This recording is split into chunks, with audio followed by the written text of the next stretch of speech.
Welcome to today's deep dive. So we've got a really fascinating document to explore today. Yeah, we really do. It's quite unique. It is. It's titled Choosing Your Counselor, an Islamic Guide to Voting in Local Council Elections.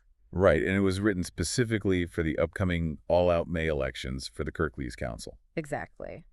And, before we really jump into all the notes and source analysis we have on this, I want to establish a clear mission for our time together. I think that's super important, yeah. Because regardless of your personal religious background or, your political leanings or even where you happen to live, our goal today is an impartial exploration of a truly radical civic framework. Right, we're looking at how this specific document attempts to take one of the most, well, kind of mundane civic duties imaginable, local voting, and completely reframe it into this profound, weighty ethical trust. Because local elections, let's be honest, they suffer from a massive enthusiasm gap, don't they? Oh, absolutely. The author points that out right away.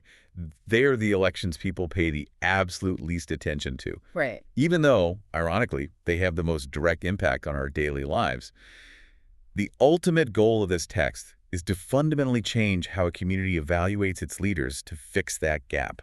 It kind of reminds me of, think about the last time you downloaded a new app, right? Or updated your phone software. Oh, yeah, the terms and conditions. Exactly. You get hit with that massive wall of text, the terms and conditions.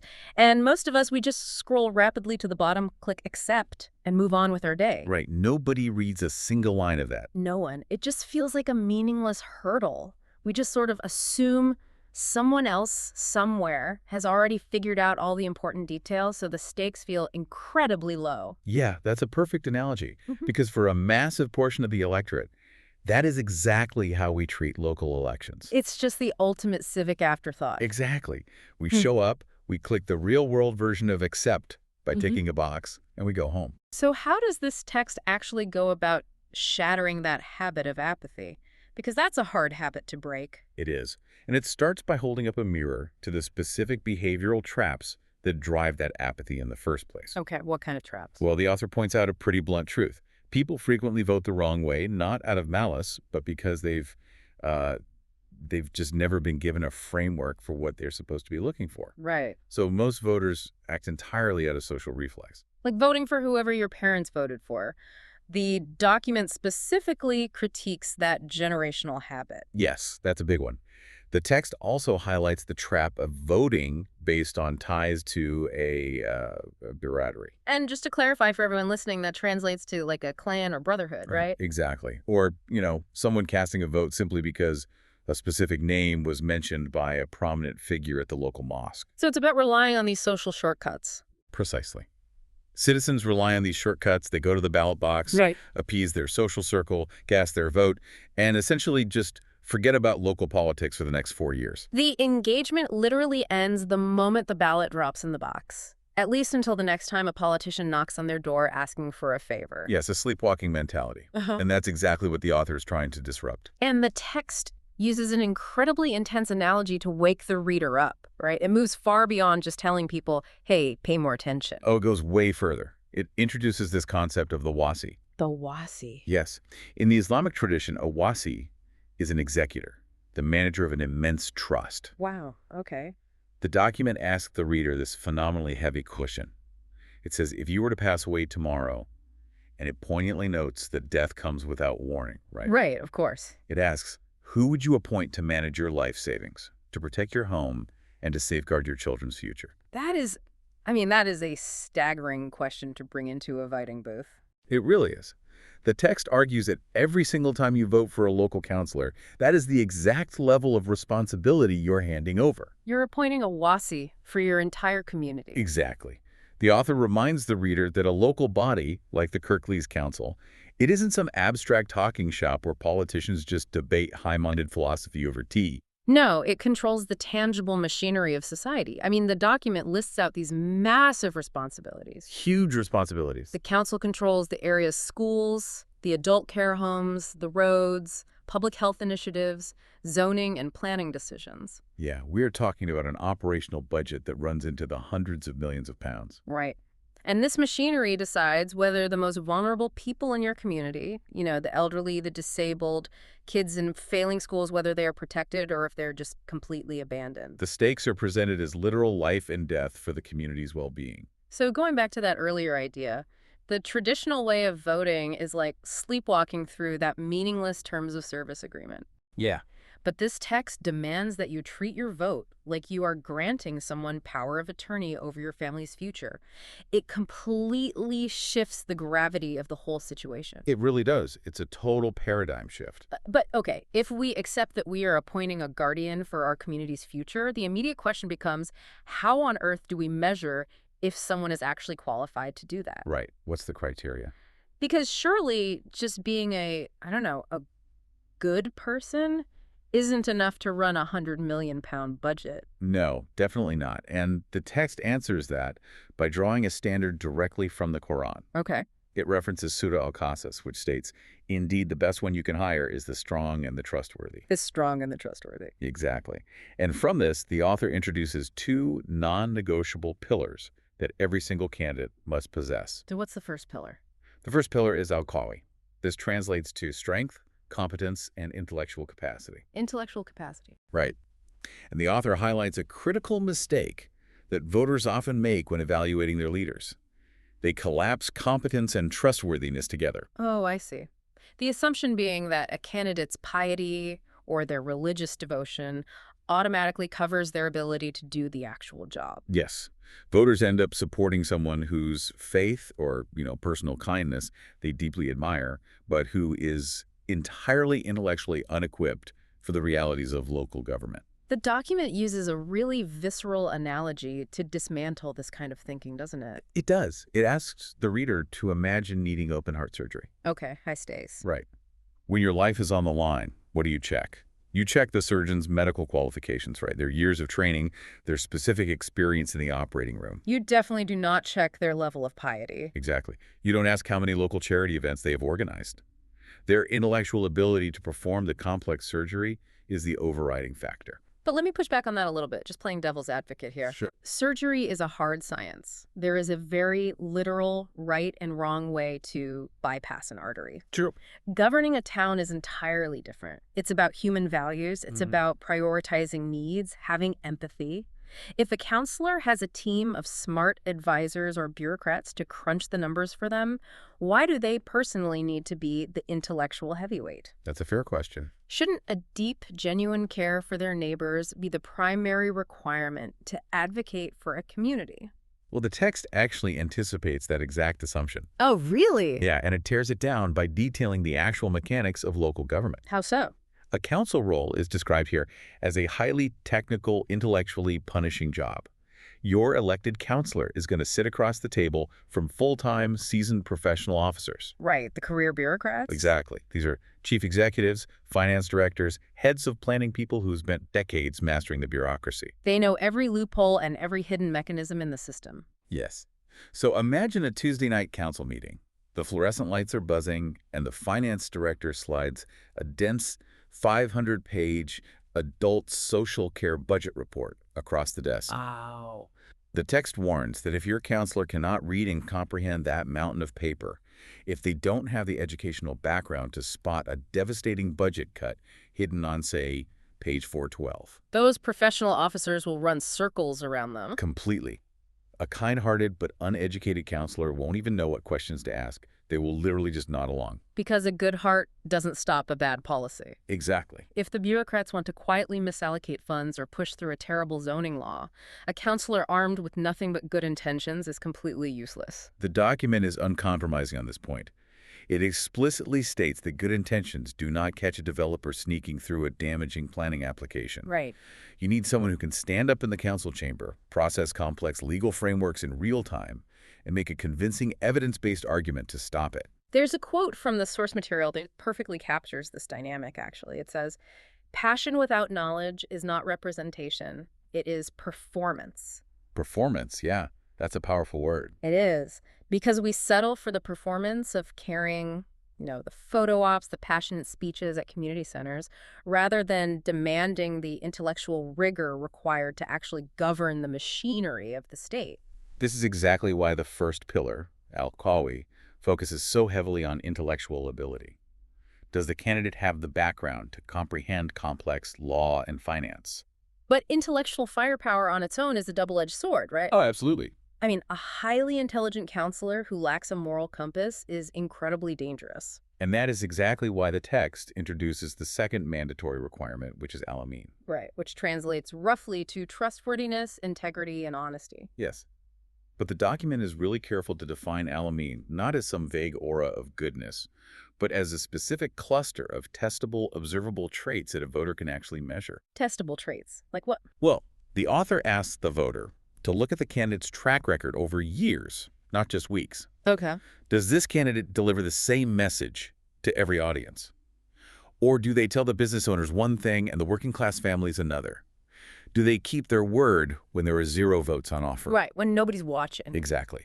Another critical test of al-Amin is transparency and accessibility. Can you actually reach this person when there isn't an election happening? Or do they just magically appear with a clipboard only in the last fortnight of a political campaign? Right, exactly. We've all seen that. We have. And that critique of candidates magically appearing leads to a major warning in the text regarding how modern political parties operate. Yes, the document heavily criticizes candidates who are parachuted in by a party machine 2 months before polling day. Because it demands rootedness in the community. Exactly. If a candidate is just a name on a party leaflet who doesn't actually live in the ward, they lack genuine knowledge of that specific neighborhood's history and its unique struggles. They're just there to win a seat for the National Party's school board. Right, not to actually serve as the wasi for those specific streets. The tension between the local community and the National Party machine seems central to understanding al-Amin in this context. It really is. The text places a massive emphasis on a candidate's willingness to push back against their own party leadership. Because in British local politics, the party whip system applies immense pressure on councillors, doesn't it? Oh, huge pressure. They're expected to vote in lockstep with the party line, regardless of what their specific ward actually needs. So, if I'm understanding this right, a candidate who votes 100% of the time with their political party is essentially acting like a lawyer who works for the judge instead of their client. That is a brilliant way to put it. Their loyalty is flowing upward to the power structure, trying to secure their next promotion, rather than flowing downward to the people they actually represent. The text makes that exact argument. It says a counselor who never defies the party whip is not representing the community. They're literally just a local branch manager for the party. Wow, a local branch manager. Yeah. The ultimate test of al-Amin is the courage to disagree. Imagine a scenario where the party bosses desperately want to approve a new housing development that will overwhelm the local schools and roads in your specific ward. Okay. Taking the unpopular position, fighting your own colleagues because the evidence and the community require it, that takes immense integrity. So a voter has to demand these two incredibly rigorous standards. Al-Qawi, the intellectual capacity to dismantle complex budgets and stand toe-to-toe with career bureaucrats. Right. And al-Amin, the unbreakable character to defy your own party, remain fiercely rooted in the community, and keep your promises when nobody is watching. Yes. And if a candidate is missing either one of those, the document says they are only half a counselor and therefore totally unfit for the trust. Unfit to be the wasi. Exactly. And once the voter fully grasps the sheer weight of these two pillars, the document elevates the stakes to their absolute highest point. This is where it really gets intense. It does. It shifts completely from civic duty to spiritual consequence. Right. The text introduces the concept of the shahada, which completely changes the atmosphere of the voting booth. It really does. When you walk into that booth and you mark a ballot paper, the author claims you are not merely expressing a casual political preference. Okay. You are giving a shahada, a formal testimony before Allah, that the person you are voting for is the most qualified, intellectually capable, and trustworthy individual available to manage the affairs of your community. Just put yourself in that voting booth for a second. Okay. Imagine standing behind that floozy curtain, holding that stubby little pencil hovering over a box. Yeah. If you truly believed that marking an X was a binding moral testimony before God, that this candidate is the absolute best guardian for the vulnerable people in your town, I mean, your hand would probably shake. It would. The physical act of voting transforms from a mundane chore into an act of immense gravity. And the text warns of the severe consequences of ignoring this framework, right? Yes, very severe. Mhm. If you cast that vote based on the social habits we discussed earlier, Mhm. because your parents always voted for the red team or the blue team, or out of loyalty to your camaraderie, or simply because you want to maintain social harmony at the local mosque, Right, if you're doing it for those you reasons. are prioritizing your own social comfort over merit. Mhm. And within the Islamic framework presented here, casting a vote for an unqualified candidate for tribal reasons is akin to giving false testimony. False testimony. Yes, which is classified as a serious sin. It completely rewires the internal monologue of the voter. You aren't standing there looking at a list of names asking, which party do I like the most? Or, who sent me the slickest WhatsApp forward? Definitely not. You are asking a terrifyingly simple question. Would I trust the specific person with my own children's inheritance? Exactly. And if the honest answer is no, the text dictates that you simply cannot offer your testimony for them. This framework forces the voter to actively verify the facts themselves, then. It does. It urges the reader to completely ignore the noise, the party leaflets, the campaign slogans, the social media rumors, Right. and independently evaluate the candidate's educational background, their track record of defying power, and their true accessibility. So just to summarize the practical checklist the author gives for Election Day, we're looking at 4 main criteria, right? Yes, 4 criteria. Number 1, character and integrity. Mhm. Number 2, intellectual ability. Number 3, rootedness in the community. And number 4, accessibility and transparency. That's the framework. What we have here is a radical cure for civic apathy. I mean, we started this deep dive talking about the trap of habitual voting, treating local elections like a reflex, like an annoying update to your phone's software. Right. But this document from Kirklees completely dismantles that mindset. It demands that we stop conflating a candidate's personal piety or good intentions with their actual competence. It demands al-Qawi, the intellectual strength to decode the complex machinery of government, and al-Amin, the moral integrity to put the community's needs far above the machinery of the political party. And by anchoring all of these rigorous standards in the profound concept of the wasi. The author ensures that the act of voting is treated as the appointment of a sacred executor. Right. It infuses local politics with a sense of eternal consequence. He really does. Which brings us to the application for you listening right now. Even if you don't live anywhere near Kirklees, and even if you do not follow the Islamic faith, the mechanics of this framework challenge you to deeply evaluate your own local environment. Absolutely. Look at your local city council, your town hall, your school board. Look at the individuals making sweeping decisions about your local taxes, your roads, and the educational standards in your neighborhood. Are the people representing you actually intellectually equipped to read those 500-page reports? Or are they just performing passion for the cameras? Exactly. Are they truly rooted in the daily struggles of your streets, or are they just an ambitious rubber stamp for a larger political machine waiting for their next promotion? Because when a community collectively decides to demand both high-level competence and unbreakable character, they force the entire political ecosystem to adapt. Right. The parties can no longer parachute in unqualified loyalists if the voters refuse to offer their testimony for them. Exactly. They have to present better options. Which leaves us with a final thought to mull over long after this deep dive ends. We lament the state of modern politics constantly. We complain about the lack of leadership and the sheer incompetence of local government. Around the time. But what if every single citizen, regardless of their background, decided to treat their local vote not as a casual tribal preference, but as a binding moral testimony with eternal consequences? It's a huge question. How would the entire landscape of modern democracy change overnight? Because suddenly we aren't just blindly scrolling to the bottom and clicking accept on the terms and conditions of our community's future. No, we'd be scrutinizing every single line. And we are finally holding the authors accountable. Yeah. Thank you so much for joining us on this deep dive. اللهم إنا نستعينك ونستهديك فاهدنا إلى خير من نختار لأمانة مجتمعنا.